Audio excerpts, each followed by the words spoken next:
اور جا کر اللہ کا حکم سنایا کہ اللہ تبارک و تعالیٰ انسان کا خون مانگ رہے ہیں، آپ خون دیجئے۔ اب خون کا نام سن کر تو سب گھبرا گئے کہ خون کیسے دیں گے، تو جس کے بھی پاس جاتے وہ پیچھے ہٹ جاتا، کوئی بہانہ کر دیتا یا پھر بھاگ جاتا۔ اب جانور کا خون ہوتا تو بات الگ تھی، اب ڈائریکٹ انسان کا خون اب کہاں سے دیں گے؟ تو گویا موسیٰ علیہ السلام نے ہر ایک بندے کے پاس جا کر اللہ کا یہ حکم سنایا، لیکن ان کی قوم کا ایک آدمی بھی اللہ کے نام پہ خون دینے کے لیے آگے نہیں آیا۔ اب موسیٰ علیہ السلام پریشان ہو گئے کہ ابھی خون کہاں سے لے۔ بہرحال بالکل مایوس اور نا امید ہو کر وہ واپس کوہ طور پر لوٹ رہے تھے تاکہ اللہ کے سامنے جا کر اپنی ناکامی کو بیان کر سکے کہ کوئی بھی خون دینے کو تیار نہیں ہوا۔ تو جاتے جاتے راستے میں ایک درویش کو دیکھا، ایک فقیر کو دیکھا جو بالکل اللہ کی یاد میں مست تھا، اللہ کے عشق میں گم تھا۔ اس کو نہ کپڑوں کا ہوش تھا، نہ بالوں کا ہوش تھا، بالکل پراگندہ حال، اور نہ اس کو سردی کی فکر، نہ اس کو گرمی کی فکر، نہ اس کو بارش کا اثر، کچھ بھی نہیں، بس اللہ کی یاد میں مست، اور بس چلا جا رہا تھا جھومتے ہوئے، اور اس کی زبان پر بس یہ تھا اللہ اللہ اللہ اللہ کہتا ہوا جا رہا تھا۔ تو موسیٰ علیہ السلام نے کہا کہ کیوں نہ آخری اس سے بھی پوچھ لے تاکہ حجت تمام ہو جائے، حجت پوری ہو جائے کہ میں نے سب سے پوچھ لیا تھا۔ تو وہ درویش کے پاس، اس فقیر کے پاس موسیٰ علیہ السلام گئے، اور موسیٰ علیہ السلام نے اس فقیر سے اللہ کا حکم سنایا کہ اللہ کا حکم ہے کہ اس کو انسان کا خون چاہیے۔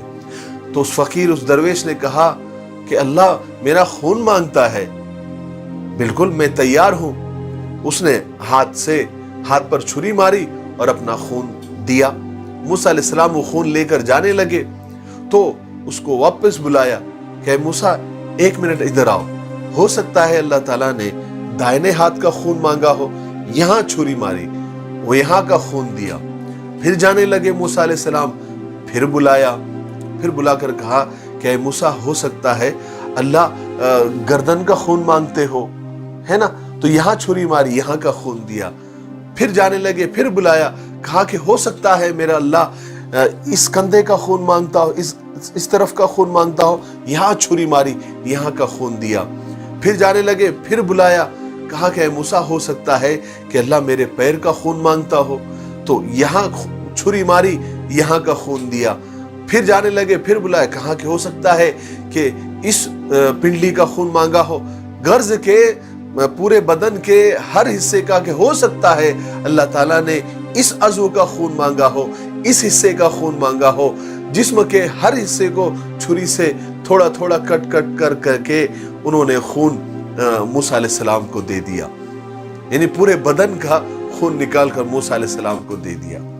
موسیٰ علیہ السلام وہ خون لے کر کوہ طور پر گئے اللہ تبارک و تعالیٰ کے پاس، اور اللہ تبارک و تعالیٰ کو سارا قصہ سنایا کہ آپ نے حکم دیا تھا، میں پوری قوم کے پاس گیا اور پوری قوم پیچھے ہٹ گئی، کسی نے بھی خون دیا نہیں۔ ایک آتے وقت ایک تیرا اللہ کا بندہ، ایک درویش مجھے مل گیا، اس کو میں نے تیرا حکم سنایا تو اس نے اپنے بدن کا خون کا ہر قطرہ مجھے دے دیا۔ تو اللہ تبارک و تعالیٰ نے فرمایا کہ اے موسیٰ، تم نے اس عورت کے اولاد کے لیے مجھ سے کہا تھا، اس کے مقدر میں ہم نے اس کو بے اولاد ہونا لکھا تھا۔ اے موسیٰ، کیا تم کو پتا ہے جب وہ عورت تمہارے پاس سے مایوس روتے ہوئے لوٹی تو وہ گھر نہیں گئی، وہ میرے اس بندے کے پاس گئی، اس درویش کے پاس گئی اور اس سے دعا کی درخواست کی، اور اس درویش نے میرے سامنے ہاتھ اٹھائے اور میرے سامنے رو رو کر دعائیں کی کہ اللہ اس بندی کو اولاد دے دے، اس کو بیٹا دے دے۔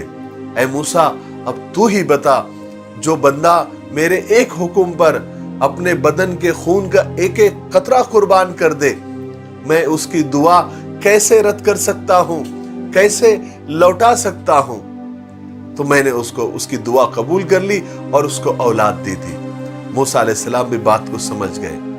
میرے بھائیوں، بہنوں اور دوستوں، کچھ اللہ کے نیک بندے ایسے ہوتے ہیں کہ جب وہ ہاتھ اٹھا لیتے ہیں تو اللہ تبارک و تعالیٰ ان کے ہاتھوں کو خالی نہیں لوٹاتے، ان کے دعاؤں کو رد نہیں کرتے۔ بہت سارے اللہ والے، بہت سارے اولیاء کرام اور بہت سارے درویش اور فقیر ایسے گزرے ہیں جو دکھنے کو تو بالکل پھٹے پرانے اور سیدھے سادے نظر آتے تھے، لیکن وہ شعر ہے نا کہ تر دامنی پر ہماری نہ جائیو اے شیخ، دامن نچوڑ دے تو فرشتے وضو کرے۔ دکھنے کو تو بالکل سیدھے سادے، لیکن اللہ کے یہاں ایسا مقام، ایسا مرتبہ کہ وہ آسمان کی طرف دیکھ بھی لے تو اللہ تبارک و تعالیٰ ان کی دل کی بات سن کر اس کو پورا کر دیتے تھے۔ مجھے امید ہے تھوڑے بات لمبی ہو گئی، لیکن سمجھانا ضروری تھا۔ اللہ تبارک و تعالیٰ ہمیں عمل کرنے کی توفیق نصیب فرمائے۔